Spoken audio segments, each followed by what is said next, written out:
আবার ইসলাম বলে দিল তুমি যখন বিয়ে করবা নগদ মোহর দেবা। আজকে আমাদের সমাজে মোহর দিতে হয় না, যৌতুক ছাড়া বিবাহ হয় না। কথা বলেন ঠিক কিনা? আজকে বউ শাশুড়ির যুদ্ধ, ফ্যামিলিতে দেখবেন ছেলের ফ্যামিলি মেয়ের ফ্যামিলি, দুই ফ্যামিলি দ্বন্দ্ব, মনে হয় জমি কাজা শুরু হয়ে গেছে। কথা কন দেখা, এই পক্ষকে ভয় দেখায় তোরা আমি জেলের পানি খাওয়াবো দাঁড়া, আছে না নাই? আবার অনেক সময় অনেক ফ্যামিলি আছে ছোটখাটো বিষয়, একদম ছোট্ট সিম্পল, স্বামী স্ত্রী এক জায়গায় থাকলে একটু ঝগড়া হবে না? ঝগড়া হয় না? কার হয় না? আমি যদি এখন বলি আমার জামাই আমার মেয়েকে দেখতে পারে না, ঝগড়া করে, আপনি বুকে হাত দিয়ে আপনি বলেন তো আপনার জীবনে কতবার আপনি ঝগড়া করেছেন? আপনার জীবনে আপনি কতবার আপনি বউ পিটিয়েছেন? যদি বুকে হাত দেন তাহলে তো প্রশ্নের উত্তরগুলো বের হয়ে যাবে। কথা বলেন ঠিক কিনা? তবে যারা গার্ডিয়ান আছেন, ছেলের পক্ষ মেয়ের পক্ষ দুই পক্ষকেই বলছি, কোনোভাবেই যেন যত ঝড়ই আসুক না কেন আমরা সম্পর্কগুলোকে টিকিয়ে দেব। রাজি আছি না নাই? কোনোভাবেই যেন একটা ছেলে একটা মেয়ে দাম্পত্য জীবনগুলো তালাক পর্যন্ত না পৌঁছায়। আমরা পারবো? রাজি আছি তো? তালাক যেন না হয়। পাতিল যেমন এক জায়গায় থাকতে গেলে একটু আওয়াজ হবে, স্বামী স্ত্রী চলতে গেলে গন্ডগোল হবে, এবং বউ শাশুড়ি একটা বাড়িতে গেলে ঝামেলা হবে, কথা হবে, এর সমাধা কিন্তু তালাক নয়। কথা বলেন? আপনি কিভাবে এটা বিশ্বাস করতে পারেন আপনার মেয়েকে এক বাড়ি থেকে ছাড়িয়ে নিয়ে একটা ছেলের কাছ থেকে তালাক দিয়ে নিয়ে আরেকটা জায়গায় বিয়ে দেবেন, সেখানে সুখী হতে পারবে? এটা কিভাবে বিশ্বাস করেন আপনি? কথা বলেন? বরং তালাক নয়, ছেলের কাছ থেকে কেড়ে নেবেন না। স্বামী স্ত্রীকে রাখতে চায়, দেখবেন অনেক ভাই আছে বড্ড কষ্টে আছে, আমাদের যুবক ভাইয়েরা বিয়ে করেছে, বাচ্চা কাচ্চা হয়ে গেছে, কষ্ট পাচ্ছেন আপনারা? এগুলো বাস্তবতা, এগুলো সমস্যা, এগুলো দূর করতে হবে। কোরআন এবং সুন্নাহ ঢুকিয়ে দেন, ইনসাফ ঢুকিয়ে দেন। ইনসাফ থাকলে দেখবেন আর গন্ডগোল হবে না। অনেক যুবক ভাই বিয়ে করেছে, বউ তার শাশুড়ি শ্বশুরির সাথে হচ্ছে না। আচ্ছা হচ্ছে না, ঠিক আছে, এখানে বসা যেতে পারে, এখানে আলাপ আলোচনা করা যেতে পারে, কিন্তু এখন যদি মেয়ে পক্ষ মনে করে দাঁড়াও, স্ত্রীকে মেয়েকে বাড়িতে এনে যদি মনে করে জামাইকে আমি জেলের মধ্যে ঢুকাবো, মাঝে মধ্যে হুমকি দেয়, এরকম মেয়ের বাবা আছে না নাই? এইরকম মেয়ের বাবা বাংলার জমিনে আছে না নাই? খবরদার হুমকি দেবেন না, এই কাজগুলো করবেন না, সংসারটাকে টিকিয়ে দেন, আল্লাহ আপনার প্রতি দয়া করবেন। কথা বলেন ঠিক কিনা? আল্লাহ কখনো চান না, শয়তান চায় প্রতিটা বৈবাহিক সম্পর্ক তালাক পর্যন্ত পৌঁছাক। এটা শয়তানের কাজ, শয়তানের মিশন। আর যদি বাচ্চা কাচ্চা হয়ে যায়, আমি অনুরোধ করে বলবো, ছেলের গার্ডিয়ানদেরকে বলবো, মেয়ের গার্ডিয়ানদেরকে বলবো, একটা ছেলে একটা মেয়ে বিয়ে করেছে, দাম্পত্য জীবন চলছে, একটু গন্ডগোল হয়েছে, ঝগড়া হয়েছে, কিন্তু দুইজনে একটা বাচ্চা আছে, বাচ্চাটাকে মা হারা করবেন না, বাচ্চাটাকে বাবার কাছ থেকে কেড়ে নেবেন না। গন্ডগোল হতে পারে, প্রয়োজনে শাসন করা যেতে পারে, কিন্তু না, কেড়ে নেবেন না। দুনিয়াতে আপনি একজনের প্রতি জুলুম করছেন, আপনার প্রতি একজন জুলুম করবেন, তিনি কে? তিনি কে? এই জন্য দাম্পত্য জীবনগুলো আমরা টিকিয়ে দেব। আপনার এলাকায় আছেন, মুরব্বীরা আছেন, দেখছেন আপনার পার্শ্বের বাড়িতে গন্ডগোল লেগেছে, ঝামেলা হচ্ছে, মেয়ের বাবা তার মেয়েকে নিয়ে গিয়ে তালাক দেবে, এ করবে সে করবে, মেয়েকে বাবার কাছে যেতে দেবে না, একটা মেয়ে আছে ছোট্ট, এই ঝামেলাগুলো করছে, আপনার দায়িত্ব নেই, আপনার মুরব্বী, আপনার বসুন, ওখানে কথা বলুন না, ছাড়াছাড়ি করা যাবে না। একটা ছোট্ট মেয়ে আছে, মেয়েটাকে বাবার কাছ থেকে কেড়ে নেবেন না, মেয়েটাকে মার কাছ থেকে কেড়ে নেবেন না, তাহলে এই নতুন প্রজন্ম কিন্তু ব্যর্থ হবে। কথা বলেন? এই নতুন প্রজন্মটা ব্যর্থ হবে। এই জন্য সম্পর্কগুলোকে আমরা আগিয়ে রাখবো। বৈবাহিক সম্পর্ক অনেক দামি, এটা অনেক দামি। স্বামী এবং স্ত্রীর কি যে সম্পর্ক! এই জন্য যারা স্বামী আছেন, স্ত্রীকে কেয়ার করবেন, স্ত্রীকে ভালোবাসবে, স্ত্রীর সাথে সুন্দর সুন্দর আচরণ করবেন, স্ত্রীর সাথে মাঝে মধ্যে বসবেন, সুন্দর গল্প করবেন। অনেক পুরুষ আছে স্ত্রীকে বলে তুমি সুন্দর জামা কাপড় পরো না কা। ওয়ানাশহাদু আল্লা ইলাহা ইল্লাল্লাহু ওয়াহদাহু লা শারীকা লাহু والذي لا ضد له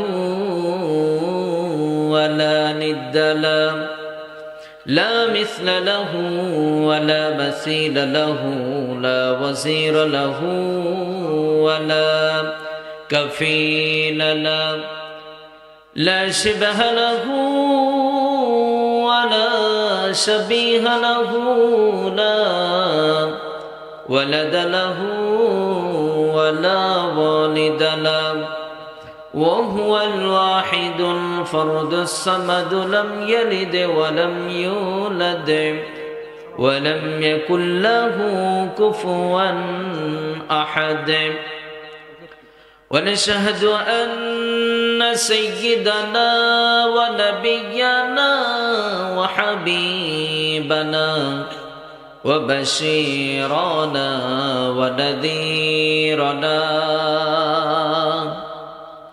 وطبيبنا وطبيب أرواحنا وحبيبنا وحبيب ربنا محمدا عبد الله ورسوله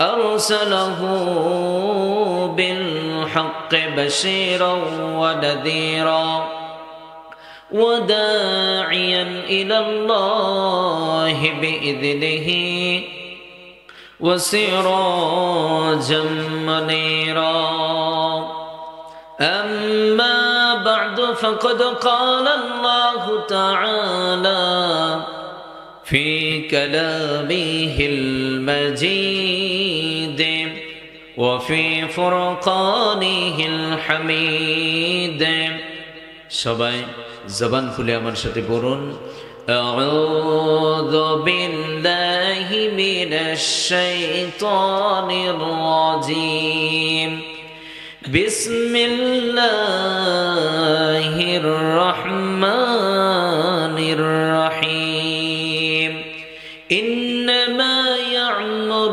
مساجد الله من آمن بالله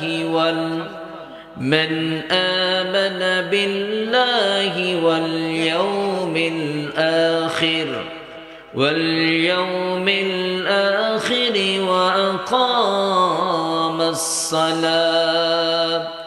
وأقام الصلاة وآتى الزكاة ولم يخش إلا الله فعسى أولئك أن يكونوا من المهتدين إن الله وملائكته يصلون على النبي يا أيها الذين آمنوا صلوا عليه وسلموا تسليما আমরা সবাই বিশ্ব নবীর মহব্বতে কণ্ঠের আওয়াজগুলো ছেড়ে দিয়ে প্রাণ ভরে সবাই দরুদ পড়ছি আল্লাহুম্মা সাল্লি আলা মুহাম্মাদ ওয়া আলা আলি মুহাম্মাদ কামা সাল্লাইতা আলা ইব্রাহিম وعلى آل إبراهيم إنك حميد مجيد اللهم بارك على محمد وعلى آل محمد كما باركت على إبراهيم وعلى آل إبراهيم إنك حميد مجيد হাজার ব্যথা বেদনার পরে ফিরে আসনি তুমি আপন ঘরে দিনের আলো তুমি ছড়িয়ে দিতে চলে গেছো মদিনায় মক্কা ছেড়ে হে রাসূল তোমাকে ভুলি আমি কেমন করে হে রাসূল পাথরের আঘাতে কত কত হয়, সারা শরীর থেকে রক্ত ঝরে। হে রাসূল তোমাকে ভুলি আমি কেমন করে, হে রাসূল তোমাকে ভুলি আমি কেমন করে। হাজার ব্যথা বেদনার পরে ফিরে আসনি তুমি আপন ঘরে, দিনের আলো তুমি ছড়িয়ে দিতে চলে গেছো মদিনায় মক্কা ছেড়ে। হে রাসূল তোমাকে ভুলি আমি কেমন করে, হে রাসূল তোমাকে ভুলি আমি কেমন করে। গলা প্রচুর টানতেছে ভাই, একটু কন্ট্রোল করো, গলা একদম শুকিয়ে যাচ্ছে। একটু সাউন্ডটা বাড়াও, একটু বেস দাও, রিভার্ব দাও, একদম সফট সুন্দর মিষ্টি একটা আওয়াজ দাও। আমরা সবাই কেমন আছি? একটু কথা বলবেন, সবাই কেমন আছি? আমার প্রিয় যুবক ভাইয়েরা কেমন আছি আমরা সবাই? মন ভালো আছে তো? আলহামদুলিল্লাহ, আমিও ভালো আছি। সকল প্রশংসার মালিক কে? সকল ক্ষমতার উৎস কে? কেউ যেটা দেয় না দেয় কে? কেউ যেটা দেখে না দেখে কে? কেউ যেটা শোনে না শোনে কে? সে আল্লাহর জন্য পড়ছে আলহামদুলিল্লাহ।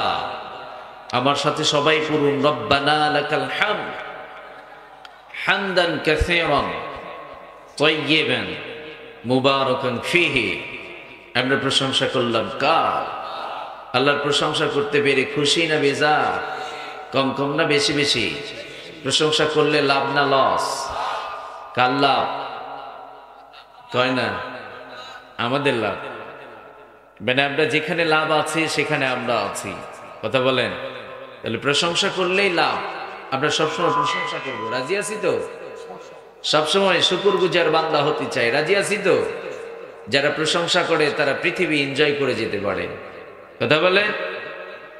আমরা আনন্দিত হতে চাই, আমরা সুখী হতে চাই, আমরা সমৃদ্ধ হতে চাই, আমরা ডিপ্রেশন মুক্ত থাকতে চাই, কিন্তু আমরা প্রশংসা করতে চাই না।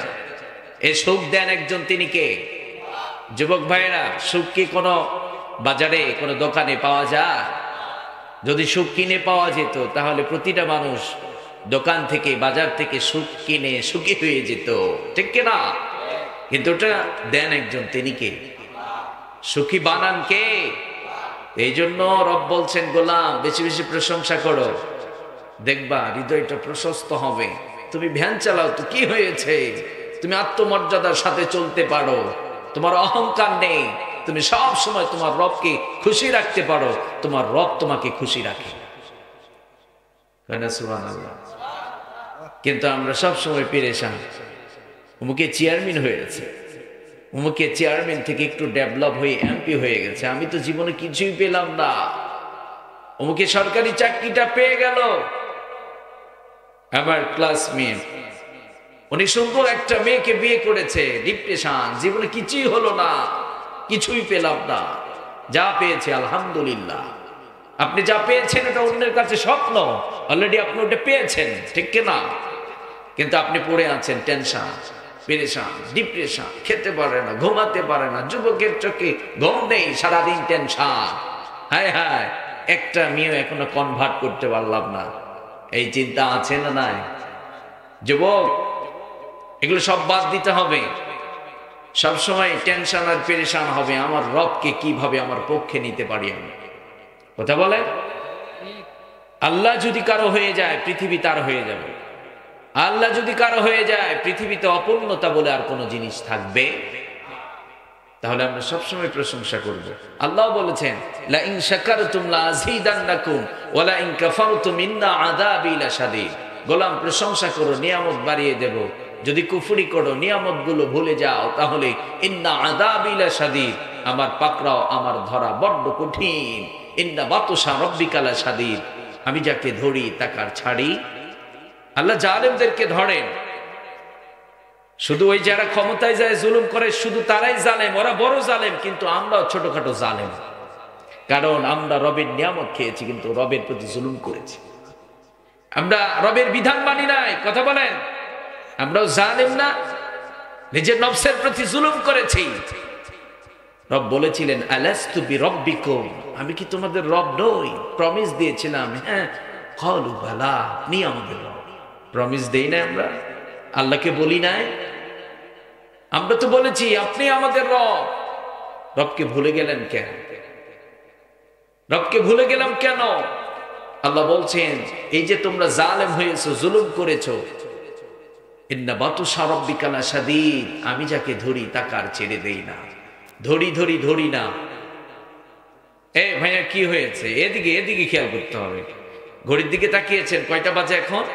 আমি 12টার পরে কথা বলবো না তো, একটু সময় দেন, আমি ডিরেক্টলি সাবজেক্ট ওপেন করবো এখনই, এই 5 মিনিট। ইন্না বাতুশা রাব্বিকা লাশাদীদ, আল্লাহ বলছেন গোলাম আমার পাকড়া বড্ড কঠিন, আমি ধরি না, ধরলে কিন্তু আর তোকে ছাড়বো না। কথা বলেন। জালেমদেরকে আল্লাহ ধরেন না?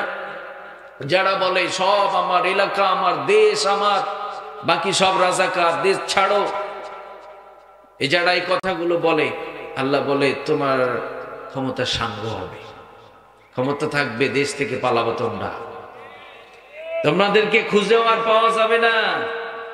হুজুর ইতিহাসের পাতায় তো অনেক ঘটনা পড়েছি, নিজ চোখে এই বাংলার জমিনেই দেখেছি।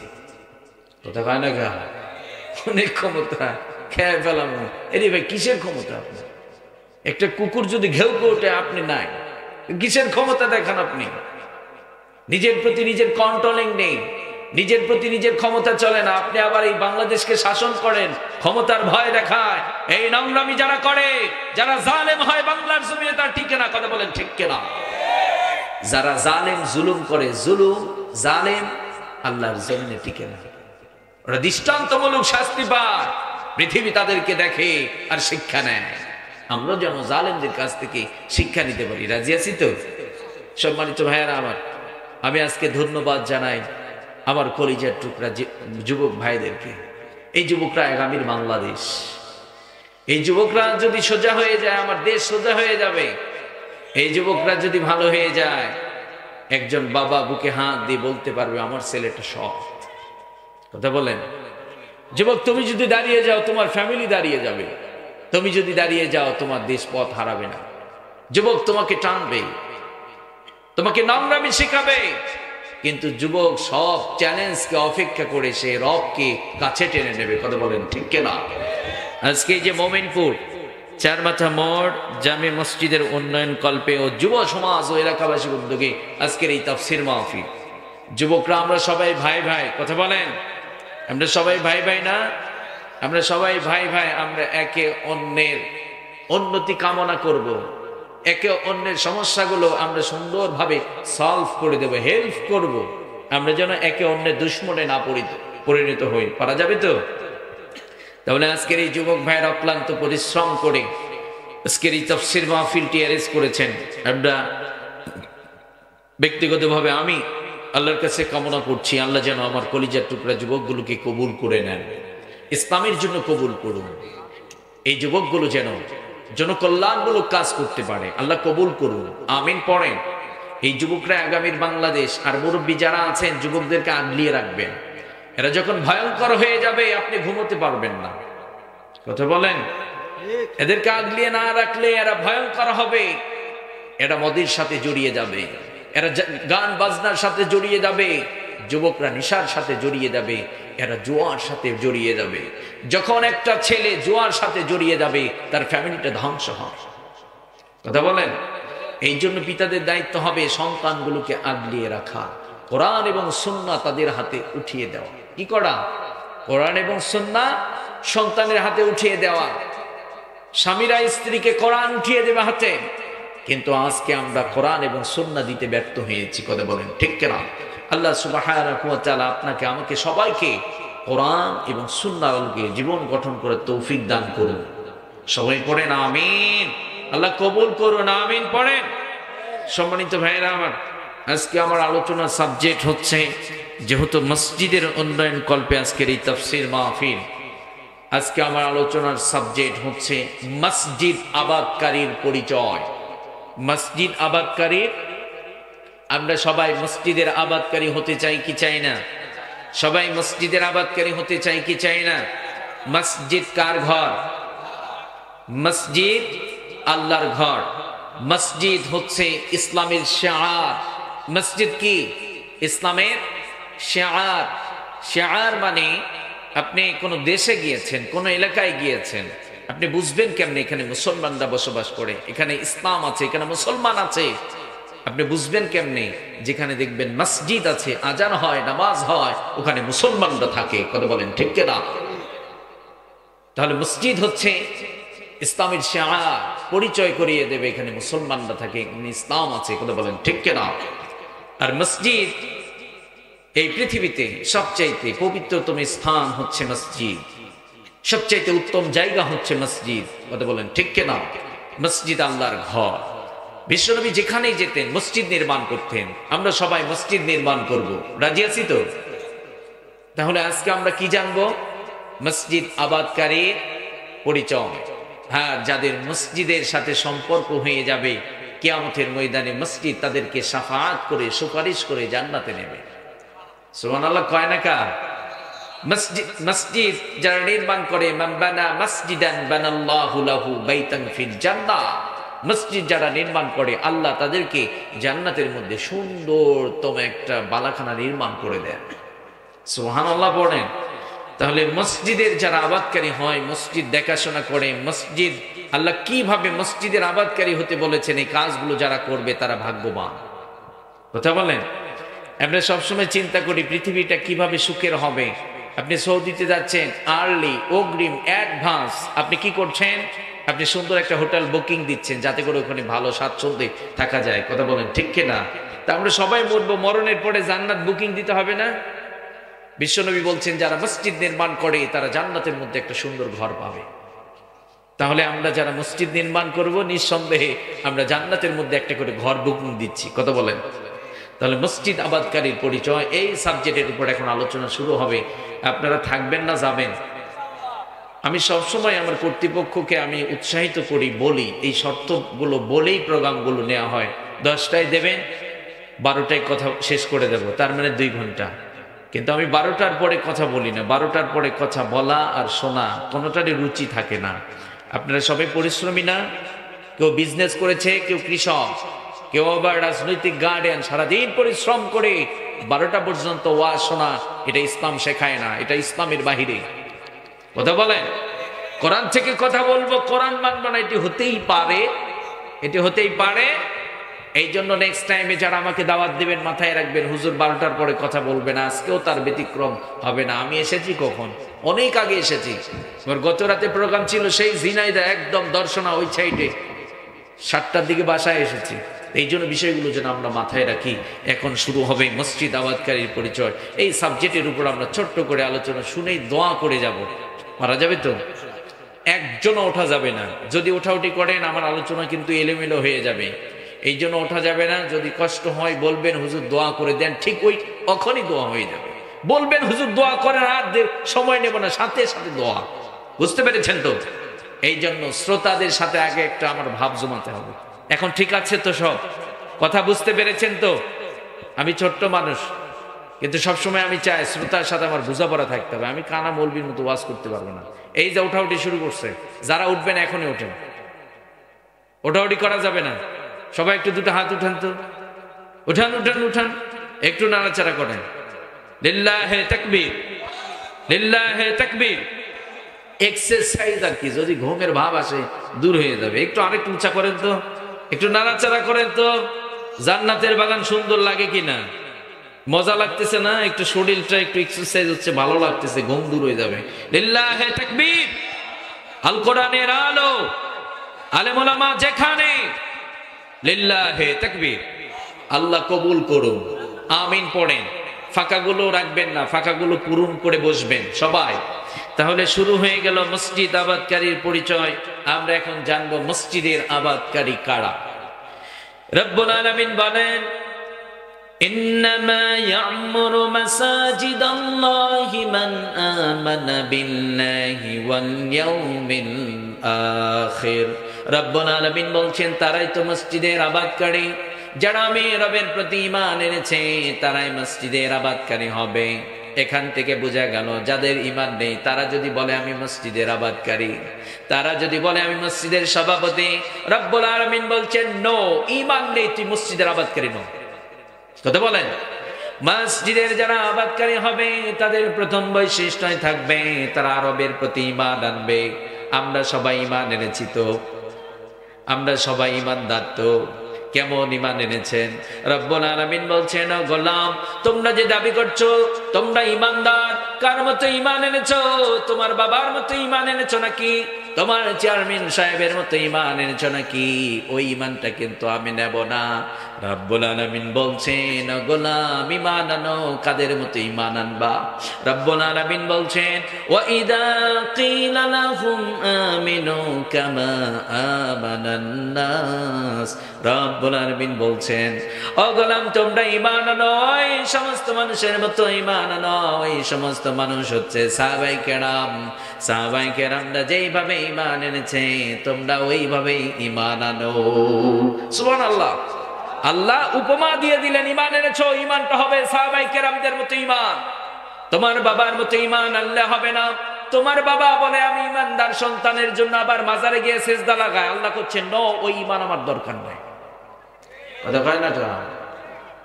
এই জন্য রব্বুল আলামিন উপমা দিয়ে দিলেন, ও আমার গোলাম, ঈমান এনেছো, ওই ঈমানটা হবে সাহাবায়ে কেরামদের মতো ঈমান, যে ঈমান শিরিক করে না, যে ঈমান বাতিল শক্তির কাছে মাথা নত করে না। কথা বলেন, মুমিন তো কখনো মাথা নত করে না, চাই শুধু জান্নাত আল্লাহর কাছে। মুমিন তো কখনো মাথা নত করে না, চাই শুধু জান্নাত রবের কাছে। সুবহানাল্লাহ। মুমিন কোন ব্যক্তির কাছে মাথা নত করে না, মুমিন পৃথিবীর কোন শক্তির কাছে মাথা নত করে না। মুমিন অগ্নি পরীক্ষা দেবে, তারপরে ঈমানের উপর অটল অবিচল থাকবে। কথা বলেন, যেমন সাইয়েদনা হযরত বেলাল রাদিয়াল্লাহু তাআলা আনহু ঈমান আনলেন, উমাইয়া ডাক দিয়ে বলছে ও বেলাল, ঈমান এনেছো, ঈমান ছেড়ে দাও। এই যে রব্বুল আলামিন বললেন সাহাবায়ে কেরামদের মতো ঈমান আনো, এই জন্য রব্বুল আলামিন বলেছেন, কারণ সাহাবায়ে কেরামরা জীবন দেওয়ার জন্য প্রস্তুত ছিল, বাতিল শক্তি তাদের ঈমান নিতে পারে নাই। যেমন বেলাল রাদিয়াল্লাহু তাআলা আনহু ঈমান এনেছেন। উমাইয়া ডাক দিয়ে বলছে ও বেলাল, ঈমান ছেড়ে দে, আমরা তোকে ছেড়ে দেব। ঈমান যদি না ছেড়ে দাও আমরা তোকে মেরে ফেলবো। বেলাল রাদিয়াল্লাহু তাআলা আনহু বলছে, ঈমান এত সোজা নাকি? ঈমান এনেছি, জীবন দেব, কিন্তু ঈমান দেব না। উমাইয়া ডাক দিয়ে বলছে, বেলালের অগ্নি পরীক্ষা নাও, বেলালের হাতগুলো বেঁধে ফেলো, বেলালের পা গুলো বেঁধে ফেলো। হাত পা বেঁধে উত্তপ্ত বালুর মধ্যে চিৎ করে শুইয়ে দেয়া হলো। বেলাল রাদিয়াল্লাহু তাআলা আনহু শরীরের গোশতগুলো গলে গলে যাচ্ছে, শরীরের চর্বিগুলো মোমের মতো গলে যাচ্ছে, বারবার আহাদ আহাদ বলে চিৎকার করছে। বেলাল রাদিয়াল্লাহু তাআলা আনহু আহাদ আহাদ বলে চিৎকার করছে। উমাইয়া ডাক দিয়ে বলছে যে বেলাল এত কষ্টের মধ্যে রবের নাম জপে, তোমরা একটা কাজ করো, বেলালের জিহ্বার মধ্যে তোমরা পেরেক গেড়ে দাও। বেলাল রাদিয়াল্লাহু তাআলা আনহু জিহ্বার মধ্যে পেরেক ঢুকিয়ে দেয়া হলো। বারবার তারপর আহাদ আহাদ বলে চিৎকার করে। বেলালের মা বেলালকে ডাক দিয়ে বলে, ও বেলাল, জিহ্বার মধ্যে পেরেক নিয়ে রবকে ডাক দেয়া যায় নাকি? বেলাল রাদিয়াল্লাহু তাআলা আনহু বলছে, নবীজি, বেলাল রাদিয়াল্লাহু তাআলা আনহু বলছে, ও মা, এতদিন রবকে ডাক দিয়েছি, যতটা হৃদয়ের মধ্যে আত্মতৃপ্তি পায় নাই, ঈমানের স্বাদ পায় নাই, আজকে যখন ঈমানের পরীক্ষার মধ্যে পড়ে গেছি, অগ্নি পরীক্ষার মধ্যে পড়ে গেছি, জিহ্বার মধ্যে পেরেক গেড়ে দিয়েছে, ও মা, যখন আমি রবকে ডাক দিয়েছি আমার কলিজা ভরে গিয়েছে, ওরা আমার ঈমান নিতে পারবে না। ওরা যদি আমার কলিজা বের করে নেয় তারপরও আমার ঈমান নিতে পারবে না। সাহাবায়ে কেরামদের ঈমান ছিল এমন ঈমান, বাতিল শক্তি ঈমানদারের ঈমানের কাছে মাথা নত করে দিয়েছে, কিন্তু বাতিল শক্তি ঈমানদারের ঈমান নিতে পারে নাই। সুবহানাল্লাহ। এটা ছিল সাহাবায়ে কেরামদের মতো ঈমান। এই জন্য আল্লাহ বলেছেন ওয়াইদা কিলা লাহুম আমিনু কামা আমানান নাস। আল্লাহ বললেন যারা মসজিদের আবাদকারী হবে তারা আমি রবের প্রতি ঈমান আনে। আল্লাহ আবার বলছে তোমরা তো দাবি করছো ঈমানদার, কার মতো ঈমান এনেছো? আমি রব বলছি তোমার ঈমান হতে হবে সাহাবায়ে কেরামদের মতো ঈমান। সাহাবায়ে কেরামরা যেমনটি করে ঈমানের পরীক্ষা দিয়ে ঈমানের উপর অটল অবিচল ছিল, ঈমান থেকে দূরে সরে যায় না, তোমরাও ঠিক সাহাবায়ে কেরামদের মতো ঈমানের উপর অটল অবিচল থাকতে হবে। আমাদের ঈমান তো সাহাবায়ে কেরামদের মতো ঈমান। মা আপনাদেরকেও বলছি আপনারা ঈমানের পরীক্ষা আসবে, আপনাদের ঈমানটা হতে হবে মুসলিম মনীষী নারীরা যেইভাবে ঈমানের উপর অটল অবিচল ছিল, আপনাদের ঈমানটাও ঠিক ওই রকম হবে। আমাদের মায়েরা ফলো করবে আসিয়া যেমনটি করে জীবন দেওয়ার জন্য প্রস্তুত ছিল, কিন্তু ফিরআউন তাদের ঈমান নিতে পারে না। কথা বলেন। আমাদের মায়েদের উপর জুলুম আসবে, ঈমানের পরীক্ষা আসবে, আমাদের মায়েরা বলবে আসিয়ার মতো তোমরা আমার জীবন নিতে পারবা কিন্তু আমার ঈমান নিতে পারবা না। মায়েরা সুমাইয়ার মতো ঈমানের উপর অটল অবিচল থাকবে। কথা বলেন। কিন্তু আজকে কষ্ট হয় 90% মুসলমানের দেশে আমাদের বোনেরা মাজারে যায়, মাজারে গিয়ে বলে বাবা একটা সন্তান লাগবে। এইরকম মাজার বাংলার জমিনে আছে না নাই? মুসলিম নারীরা ঈমানের পরীক্ষা দিয়ে ঈমানের উপর অটল অবিচল ছিল। আর 90% মুসলমানের দেশে দাদা মুসলমান, বাপ মুসলমান, 14 গোষ্ঠী মুসলমান, তাদের মেয়ে তাদের ছেলে বউকে মাজারে নিয়ে গিয়ে বলে বাবা একটা সন্তান লাগবে, সন্তান দেন।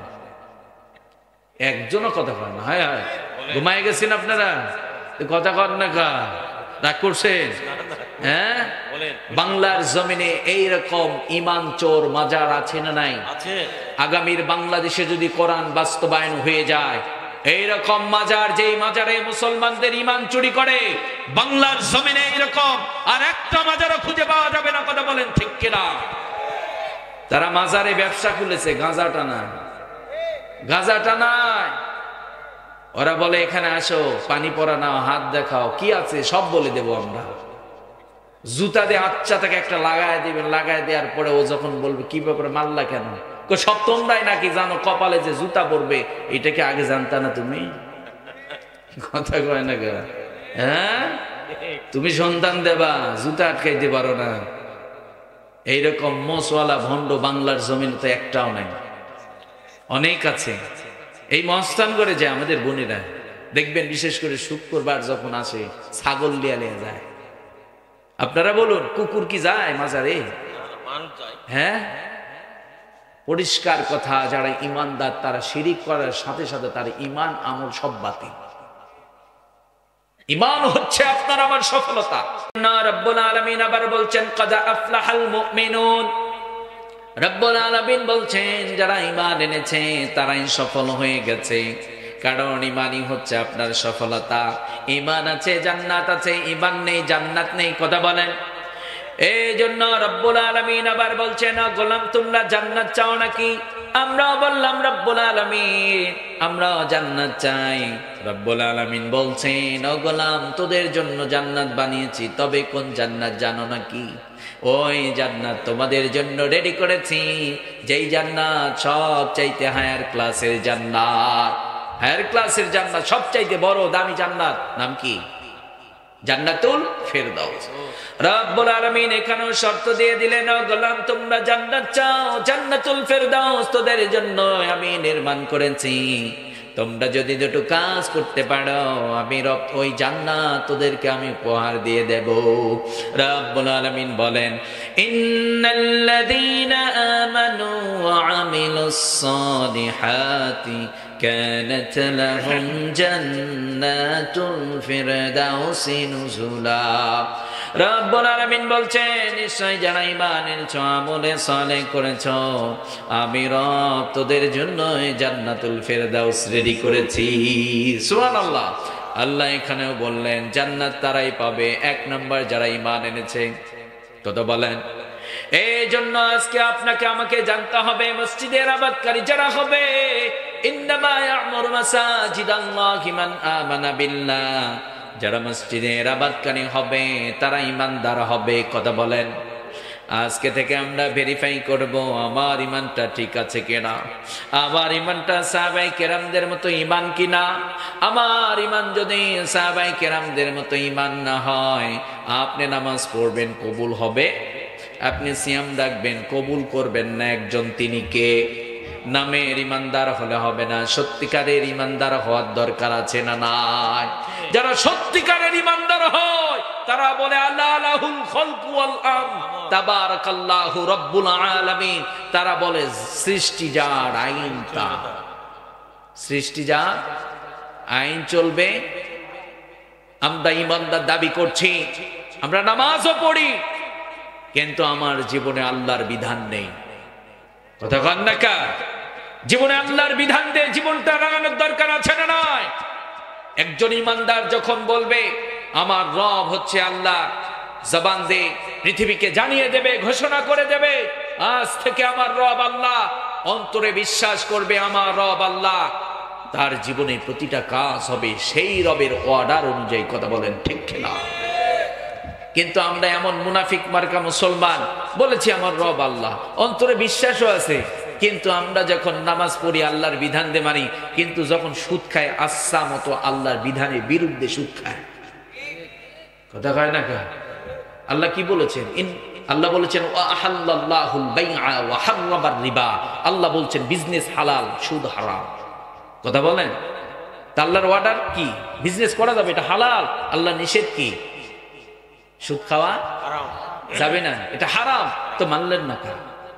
ও, কোন একজন মুরব্বী এই জন্য বলেছিলেন যে আমরা সুবিধাবাদ জিন্দাবাদ, আমরা সুবিধাবাদ জিন্দাবাদ, আমরা সুবিধাবাদ জিন্দাবাদ। এই জন্য বলি আমরা হুজুর, আমরা নামাজ পড়ি, আমরা হজ করি, আমরা প্রতিদিন তাহাজ্জুদ পড়ি 500 রাকাত, কিন্তু আমি কোরআনের বিরোধিতাও করি। এরকম মানুষ বাংলার জমিনে আছে না নাই? বিগত সময়গুলোতে দেখেন নাই যারা মসজিদের সভাপতি বানিয়েছে মহিলাদেরকে? মসজিদের সভাপতি তারাই হয়েছে যারা সুদখোর, ঘুষখোর, হারামখোর, যারা ইমামদের বেতন দিতে চায় না। 2 টাকা বেতন দিয়ে ইমামদেরকে কিনে নিতে চেয়েছিল। আমাদের কোরআনের পাখি মারা গিয়েছে, শহীদ হয়ে গিয়েছে। হাত তুলে দোয়া করার জন্য এই বাংলার জমিনে অনেক ইমামদেরকে লকআপ পড়িয়ে জেলখানার মধ্যে ঢুকানো হয়েছে। কথা বলেন ঠিক কিনা? তারা যদি বলে আমরা মুসলমান, তারা মুসলমান নয়, তারা মুনাফিক। কথা বলেন ঠিক কিনা? কেন? আমি যে দলেরই হতে পারি না কেন, আমি মরে গেছি, আমার মরণের পরে মুসলমানরা বলবে ইন্না লিল্লাহি ওয়া ইন্না ইলাইহি রাজিউন। এটা বলেছে, শোক প্রকাশ করেছে। দেখবেন ওনাদেরই সাইড সুইটের দলের যারা এই শোক প্রকাশ করেছিল তাদেরকে বহিষ্কার করেছিল। কথা বলেন ঠিক কিনা? তার পরিবর্তে কি হয়েছিল? ওদের দলেরই মানুষই যখন মারা যায় তখন কয় আলহামদুলিল্লাহ। কি বিপর্যয়টা হয়েছে! ঠিক ঠিক। আপনি একজনকে ইন্না লিল্লাহ পড়তে দেবেন না, আপনার মরণের পরে মানুষ আলহামদুলিল্লাহ পড়বে। তা আলহামদুলিল্লাহ কখন কয়? যখন খুশি হয়। কথা কর না কেন? বিপর্যয় না এটা? এই জন্য সব জায়গায় হাত লাগানো যায়? তাহলে আপনি ইমানদার দাবি করবেন, কোরআনের বিরোধিতা করবেন, এটা মুসলমানদের কাজ না, এটা আবু জেহেলের কাজ। আবু জেহেল কোরআন সহ্য করতে পারতেন, সবসময় ভয়, কোরআন যদি সমাজে বাস্তবায়ন হয়ে যায় তাহলে আমার ক্ষমতা থাকবে। কথা কর না কেন? যদি কোরআন বাস্তবায়ন হয়ে যায় মদ খাওয়া হবে না, অবৈধ টাকা পয়সা আমি নিতে পারবো না, দেশের টাকা অন্য দেশে পাচার করতে পারবো না। কথা বলেন ঠিক কিনা? কোরআন যদি বাস্তবায়ন হয়ে যায় যুবকদেরকে আর নোংরা কাজে লাগাতে পারবো না। কথা বলেন ঠিক কিনা? এই জন্য আমরা বলেছি আমার রব আল্লাহ, অন্তরে বিশ্বাস করেছি আমার রব আল্লাহ, আমার জীবনের প্রতিটা কাজ হবে রবের বিধান দিয়ে। কি দিয়ে? রবের বিধান দিয়ে। রাজি আছি তো? যদি ঈমান সুন্দর না হয় জান্নাত কপালে জুটবে না। এটা সত্যি কথা, এটাই বাস্তব কথা। কারণ এই জন্য রব্বুল আলামিন আবার অন্যত্র জায়গায় বলছেন, গোলাম লাইসাল বিররা আন তুওয়াল্লু ওয়াজুহাকুম কিবালাল মাশরিকি ওয়াল মাগরিব ওয়ালাকিন্নাল বিররা মান আমানা বিল্লাহ। রব্বুল আলামিন বলছেন, ও গোলাম, তোমার চেহারাকে পূর্ব দিকে ঘুরিয়েছ, তোমার চেহারাকে পশ্চিম দিকে ঘুরিয়েছ, আর ভেবে নিয়েছ এটাই বড় পুণ্যের কাজ। রব্বুল আলামিন বলছেন, না, এটা কোনো পুণ্যের কাজ নয়। রব্বুল আলামিন বলছেন, মান আমানা বিল্লাহ, যতক্ষণ পর্যন্ত তুমি আমি রবের প্রতি ঈমান না এনেছ, তোমার কোনো আমলই কবুল হবে। এই জন্য আমাদের ঈমানটা বানাতে হবে শিরিক মুক্ত ঈমান। রাজি আছি তো? যুবক ভাই, আপনার কথার দ্বারা শিরিক হয়ে যেতে পারে। আপনি আলেমদের কাছ থেকে শিখে নেবেন কথার দ্বারা যেন শিরিক না হয়ে যায়, আপনার দান সাদকার দ্বারা যেন শিরিক না হয়ে যায়। অনেকে দেখবেন বাজারে গিয়ে দান সাদকা করে আছে না নাই? আপনারা বলেন তো, দান সাদকা কে খেতে পারে? সাদকা কার জন্য প্রযোজ্য? মিসকিনদের জন্য। তো কবরে গিয়ে আপনি সাদকা করলেন, গরু দেয় কবরে, আছে না নাই? হ্যাঁ, তো কবরওয়ালা কি সাদকা খাবে? হ্যাঁ, আপনি দিলেন কা? তার মানে কথার দ্বারা শিরিক হতে পারে, দান সাদকার দ্বারা শিরিক হতে পারে, সেজদার দ্বারা শিরিক হয়ে যেতে পারে। যদি হয়, আল্লাহ বলছেন, ইন্না শিরকা লা যুলমুন আযীম, শিরিক জঘন্যতম মহাপাপ। আর এই পাপ তোমার ঈমানকে ধ্বংস করে দেয়, তোমাকে মুশরিক বানিয়ে দেয়। কথা বলেন ঠিক ঠিক? শিরিক আপনাকে আমাকে মুশরিক বানিয়ে দেয়। মা, আপনাদেরকে বলছি, আপনারা শিরিক করবেন না, মাজারে যাবেন না। সন্তানের দরকার, আপনার রবকে বলেন। এই পৃথিবীর সকল ডিমান্ডগুলো তিনিই পূরণ করে দেন, সকলের চাওয়াগুলো তিনিই পূরণ করে দেন। রবকে বলেন, রব, আমার সন্তান নেই, তুমি তো সেই রব যে রব ইব্রাহিম আলাইহিস সালাতু ওয়াস সালামকে বৃদ্ধ বয়সে সন্তান দিতে পারো, আমাকে কেন দেবে না? আল্লাহ ট্রাই করতে পারেন, আল্লাহ আপনাকে পরীক্ষা করতে পারেন। আপনি 2 বছর চেয়েছেন, 5 বছর চেয়েছেন, সন্তান হচ্ছে না, আল্লাহ আপনাকে খাঁটি প্রেমিকও বানাতে পারেন, আল্লাহ পরীক্ষা করতে পারেন। যার যত পরীক্ষা হয় তার মর্যাদা তত উপরে চলে যায়। কথা বলেন ঠিক কিনা? আল্লাহর কাছে আপনি 5 বছর চেয়েছেন, আল্লাহ আপনাকে সন্তান দেন নাই, আপনি মাজারে যাবেন না, চাইতেই থাকবেন, চাইতেই থাকবেন। আল্লাহ বলেন, গোলাম, তুমি যখন আমার কাছে চাও, আমার যে কি ভালো লাগে, দেই না, তোকে একটু খাঁটি প্রেমিক বানাতে চাই। তুমি যা চেয়েছো আমি যখন দেব, তুমি যা চেয়েছো তার চেয়ে বেটারটা তোমাকে দিয়ে দেব। সুবহানাল্লাহ কয় না? সন্তান যখন বাবার কাছ থেকে টাকা চায়, বাবার শুনতে ভালোই লাগে। কথা বলেন, বাবা 10 টাকার নোটটা দাও না, বাবা দেয়। বাবা 100 টাকা দেবে, কিন্তু 10 টাকা করে দেয়, মানে বাবা ডাক শুনতে বড্ড মজা লাগে। কথা বলেন, আমরা অনেকে সন্তান পাবার পরে বিরক্ত হয়ে যায়।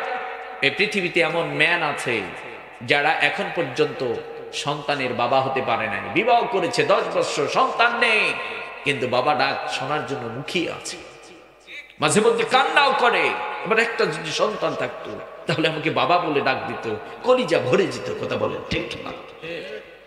তা আপনার সন্তান যখন আপনাকে বাবা বলে ডাক দেয়, মজা লাগে না? ভালো লাগে না? কি আনন্দিত হই আমরা। আমার রব বলছেন, গোলাম, তোমার সন্তান তোমাকে বাবা বলে ডাক দেয়, হৃদয়টা ভরে যায়। আমি রব তোমার ডাকটা শোনার জন্য কতটা আকাঙ্ক্ষী হয়ে থাকি। আমি প্রতি রাতে তুমি ঘুমাও, আমি রব ঘুমাই না, তোমার ডিমান্ড গুলো পূরণ করবার জন্য তোমার নিকটস্থ আসমানে চলে যায়, গিয়ে বলি, কে ঋণের মধ্যে আছো বলো, আমি ঋণ পরিশোধ করে দেব। এই কয়জন সুবহানাল্লাহ? হ্যাঁ, কি মনোযোগ এদিকে আছে তো? হ্যাঁ, সবাই ঘুমিয়ে যায়, কিন্তু রব ঘুমান না, একদম নিকট আসমানে আসেন, এসে বলেন, বলো, গুনাহ আছে, মাফ করে দেব, সন্তান লাগবে, চাও, দিয়ে দেব, আমাকে বলো তোমরা। এই জন্য আমরা যেন রবের কাছ থেকে সকল ডিমান্ড গুলো চেয়ে নিতে পারি। রাজি আছি তো? সন্তান লাগবে, রবকে বলবেন। আর যুবক ভাইয়েরা, যদি সুন্দর বউ লাগে, কাকে বলবেন? কাকে বলবেন? চেহারা সুন্দর না চরিত্র সুন্দর? চেহারা সুন্দর না চরিত্র সুন্দর? আমরা বর্তমান ছুটছি চেহারা সুন্দরের দিকে। কথা বলেন ঠিক কিনা? নারী হচ্ছে শান্তির কারখানা। একটু যদি গল্প করি কষ্ট হবে না তো? এখন বাঙালি শুধু সুর আর ভাইরাল, যদি বক্তা সুর থাকে তাহলে ঠিক আছে, ওয়াজ হচ্ছে একটা। আর যদি ভাইরাল বক্তা হয়, যুবকরা তো কথাই নেই, ঢল। বুঝতে পেরেন? তো নারীরা হচ্ছে শান্তির কারখানা। পুরুষ সারাদিন পরিশ্রম করে যখন বাড়িতে প্রবেশ করবে, স্ত্রী যদি উত্তম স্ত্রী হয়, নেককার পরহেজগার হয়, তাহলে স্বামী তার আচরণে যত ক্লান্তি ছিল সব দূর হয়ে যায়। কথা বলেন, আমরা কি অনুভব করি না? যখন বাড়িতে ঢুকেছেন, আপনার স্ত্রী সুন্দর আচরণ করছে, সুন্দর কথা বলছে, দেখবেন মনে হচ্ছে নিজে ধন্য হয়ে গেছে। কথা বলেন। আর এমন আমাদের বোন আছে, স্বামীর সাথে এমন রূঢ় আচরণ করে, এমন রাগান্বিত ভাব দেখায়। স্বামী সারাদিন পরিশ্রম করে যখন বাড়িতে যায়, বাড়িতে বেচারা ক্লান্ত শ্লান্ত দেহ নিয়ে প্রবেশ করেছে, প্রবেশ করার সাথে সাথেই দেখবেন তোমার ছেলে এটা করেছে, এটা নেই, ওটা নেই, এটা হবে না, ওটা হবে না। একটা পর্যায়ে বেচারা করে লাঠি কই, কি কই। কিন্তু আমাদের বোনদের উচিত হবে স্বামীর জন্য আপনার ঘরটাকে শান্তির নীড় বানিয়ে রাখুন। কেন অভিযোগ করছেন আপনি যে আপনার স্বামী আপনাকে দেখতে পারে না, ভালো কথা বলেন, আপনাকে প্যার করে না? কেন প্যার করবে? আপনি যেমনটি করে অভিযোগ করছেন যে আমার স্বামী তার ভাবির সাথে সুন্দর সুন্দর ভাষায় কথা বলে, আমার সাথে সুন্দর ভাষায় কথা বলে না। আপনি তো আপনার স্বামীকে রাগান্বিত ভাব দেখান, স্বামীকে রাগ করান, স্বামীর সাথে মুখে মুখে তর্ক করেন। জেনে রাখবেন, যেই মেয়ে স্বামীর মুখে মুখে তর্ক করে, পুরুষ না আর যাই হোক না কেন, যে মেয়ে তর্ক করে তাকে সহ্য করতে পারে না। বাংলার জমিনে এখন আমাদের বোনেরা তর্ক কম করে না বেশি করে? তর্ক কম করে না বেশি করে? হুজুর কোন কিডা? এখন তো এমন অবস্থা, মাঝে মধ্যে স্ত্রীরা লাঠিলে স্বামীরে দৌড়ানি দেয়। আছে না নাই? এরকম আছে না নাই? এই যে বৈবাহিক সম্পর্কগুলো ধ্বংসের দ্বার প্রান্তে, তার মূল কারণ হচ্ছে ইসলাম নেই। কথা বলেন। বিশ্বনবী সাল্লাল্লাহু আলাইহি ওয়াসাল্লাম বলেছেন, মান তাশাব্বাহা বিকওমিন ফাহুয়া মিনহুম। তোমরা তোমাদের ফ্যামিলিতে, তোমাদের জীবনে, তোমাদের লাইফে তোমরা যাকেই ফলো করবা, ঠিক তাদের সাথেই তোমাদের হাসর নাসর হবে। তোমরা যাদেরকে নকল করবা, আপনারা বলুন আমাদের ফ্যামিলিতে, আমাদের স্ত্রীরা, আমরা স্বামীরা কাকে ফলো করি? আমরা যারা পুরুষ আছে বিশ্ব নবীকে ফলো করি না। যারা স্বামী, বিশ্ব নবীকে ফলো করা উচিত ছিল। বিশ্ব নবীকে ফলো করে বিশ্ব নবীর মতো আদর্শমান একজন স্বামী হওয়ার দরকার ছিল। কথা বলেন ঠিক কিনা? আমাদের স্ত্রীদের উচিত ছিল মা খাদিজাতুল কুবরা রাদিয়াল্লাহু তাআলা আনহাকে ফলো করে স্বামীর খেদমত কিভাবে করে আল্লাহর সন্তুষ্টি অর্জন করা যায়, তারা ফলো করে করে শিখতো। কথা বলেন ঠিক কিনা? কিন্তু আজকে বিবাহ শুরু হয়ে গেছে, বিবাহের যখন কথাবার্তা হচ্ছে তখন সেখানে আলাপ হচ্ছে। বিশ্বনবী বলেছেন, তোমরা সম্পদ দেখে বিয়ে করো, তোমরা সৌন্দর্য দেখে বিয়ে করো, তোমরা যেটাই দেখো না কেন, যেখানে দিনদারি আছে সেখানে প্রাধান্য দাও। জান্নাতের সুখ তুমি দুনিয়ার বুকে পাবা। যেখানে দিন আছে, ইসলাম আছে, দিনদারি আছে, পরহেজগারিতা আছে, সেখানে শান্তি আছে। কথা বলেন ঠিক কিনা? কিন্তু দেখবেন মেয়ের বিয়ে হচ্ছে, মেয়ের বাবা ঘুষখোর সরকারি চাকরিজীবী জামাই খোঁজে। আর সেনে নেই, হুজুর কি যে জ্বালাই পড়ছি, পড়ালেখা করতে করতে চাকরি নেই, বিয়ে করব, মেয়ে দিতে চায় না হুজুর। যদি মেয়ে একটু সুন্দর হয় তো কথাই নেই, বিয়ে দিতে চায় না, সরকারি চাকরি শুধু খোঁজে। কথা বলেন। এই যে বিয়ের আগে দিনদারি বাদ দিয়ে মেয়ের বাবা খোঁজে সরকারি ঘুষখোর চাকরিজীবী, আবার যেই ছেলে বিয়ে করবে দিনদারি বাদ দিয়ে শুধু চামড়া সুন্দর দেখে, যত ন্যাংটামি আর যত খোলামেলা চলাফেরা করে, ওই নারীগুলোকে পুরুষরা চয়েস বেশি করে। কথা বলেন, কথা বলে। তাহলে এই যে বিয়ের শুরুতে, দাম্পত্য জীবনের শুরুতেই আল্লাহর বিধানকে কুরবানি দিয়ে আপনি অপসংস্কৃতি আপনার বিয়ের মধ্যে ঢুকালেন, আল্লাহর কসম করে বলছি ওই বিয়ের মধ্যে আপনি সুখ পাবেন না। আবার ইসলাম বলে দিল, তুমি যখন বিয়ে করবা নগদ মোহর দেবা। আজকে আমাদের সমাজে মোহর দিতে হয় না, যৌতুক ছাড়া বিবাহ হয় না। কথা বলেন ঠিক কিনা? ইসলাম মায়েদের অধিকারকে কথা বলেন। আজকে বউ শাশুড়ির যুদ্ধ, ফ্যামিলিতে দেখবেন ছেলের ফ্যামিলি, মেয়ের ফ্যামিলি, দুই ফ্যামিলি দ্বন্দ্ব, মনে হয় জমি কাজা শুরু হয়ে গেছে। কথা কন দেখা। এই পক্ষকে ভয় দেখায়, তোরা আমি জেলের পানি খাওয়াবো, দাঁড়া, আছে না নাই? আবার অনেক সময় অনেক ফ্যামিলি আছে, ছোটখাটো বিষয়, একদম ছোট্ট সিম্পল, স্বামী স্ত্রী এক জায়গায় থাকলে একটু ঝগড়া হবে না? ঝগড়া হয় না? কার হয় না? আমি যদি এখন বলি আমার জামাই আমার মেয়েকে দেখতে পারে না, ঝগড়া করে, আপনি বুকে হাত দিয়ে আপনি বলেন তো আপনার জীবনে কতবার আপনি ঝগড়া করেছেন? আপনার জীবনে আপনি কতবার আপনি বউ পিটিয়েছেন? যদি বুকে হাত দেন তাহলে তো প্রশ্নের উত্তরগুলো বের হয়ে যাবে, কথা বলেন ঠিক কিনা?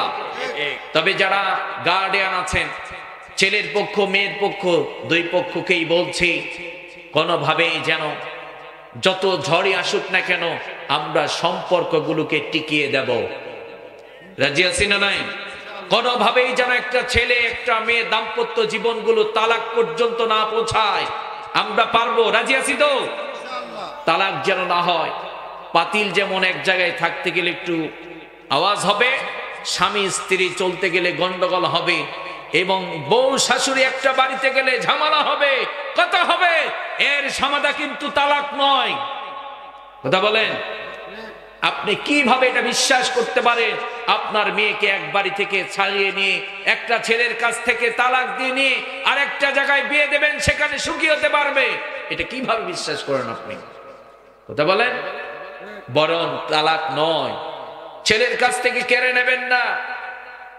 স্বামী স্ত্রীকে রাখতে চায়, দেখবেন অনেক ভাই আছে বড্ড কষ্টে আছে, আমাদের যুবক ভাইয়েরা বিয়ে করেছে, বাচ্চা কাচ্চা হয়ে গেছে, কষ্ট পাচ্ছেন আপনারা? এগুলো বাস্তবতা, এগুলো সমস্যা, এগুলো দূর করতে হবে। কোরআন এবং সুন্নাহ ঢুকিয়ে দেন, ইনসাফ ঢুকিয়ে দেন। ইনসাফ থাকলে দেখবেন আর গন্ডগোল হবে না। অনেক যুবক ভাই বিয়ে করেছে, বউ তার শাশুড়ি শ্বশুরির সাথে হচ্ছে না।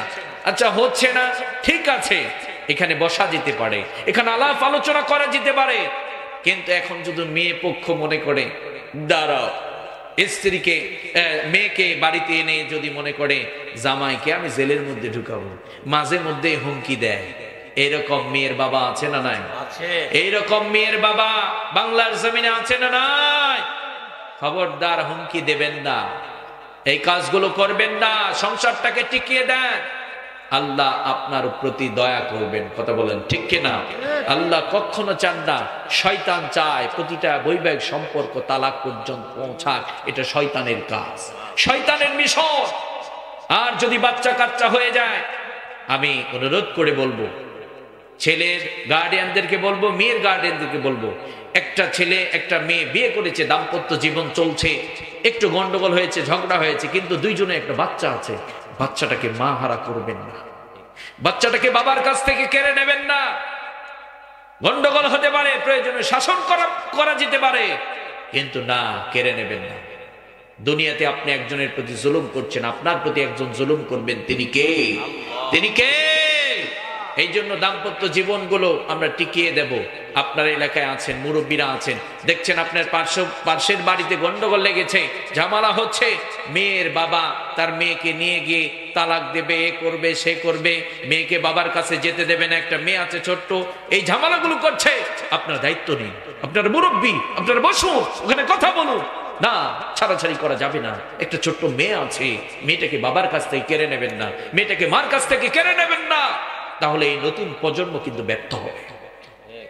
কথা বলেন, এই নতুন প্রজন্মটা ব্যর্থ হবে। এই জন্য সম্পর্কগুলোকে আমরা আগলিয়ে রাখবো।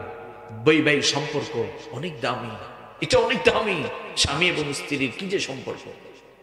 এই জন্য যারা স্বামী আছেন, স্ত্রীকে কেয়ার করবেন, স্ত্রীকে ভালোবাসবেন, স্ত্রীর সাথে সুন্দর সুন্দর আচরণ করবেন, স্ত্রীর সাথে মাঝে মধ্যে বসবেন, সুন্দর গল্প করবেন।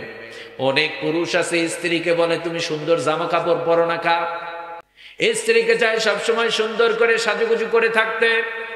স্ত্রীর যেমন আপনার প্রতি হক আছে, আপনারও স্ত্রীর প্রতি হক আছে, কথা বলেন। আপনি যেমন সুন্দর লাগে, আপনার স্ত্রী সুন্দর করে সাজুগুজু করে থাকবে, আপনার স্ত্রীর হক আছে, ঠিক আপনি ওই রকম সাজুগুজু করে আপনি আপনার স্ত্রীর সাথে উপস্থাপন হবেন, ঠিক কিনা?